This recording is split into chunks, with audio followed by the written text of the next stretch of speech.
Welcome to Sweet Life Beat Life. We hope this video helps. Put on a lightweight vest and helmet that fits snugly and aligns sensors with your chest and head.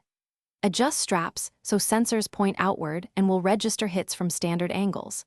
Turn on your facer, check batteries, and confirm your ID number on the display before the 10-minute match starts. Calibrate sensitivity when prompted and test fire at a practice target at 2 to 3 meters. Verify the arena boundaries and safety zones. Mark exits and a safe 3-5-foot buffer for non-combat areas. Aim for torso and sensor panels. Headshots are allowed only if the arena rules permit.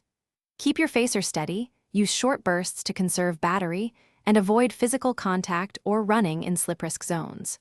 When hit, your vest disables for a 10-second respawn interval before you can score again and shows a countdown on the display so teammates can track you.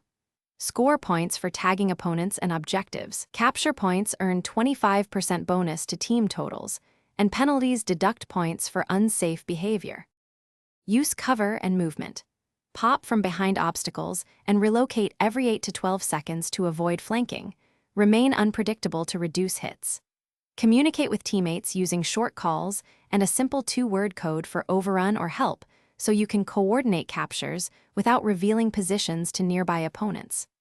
Prioritize objectives when outnumbered, conserve battery by switching to single shot at long range, and focus fire on high-value targets. Respect safety rules, return to the staging area if injured, and report damaged gear immediately to staff. Thanks for watching. Consider subscribing if we helped you.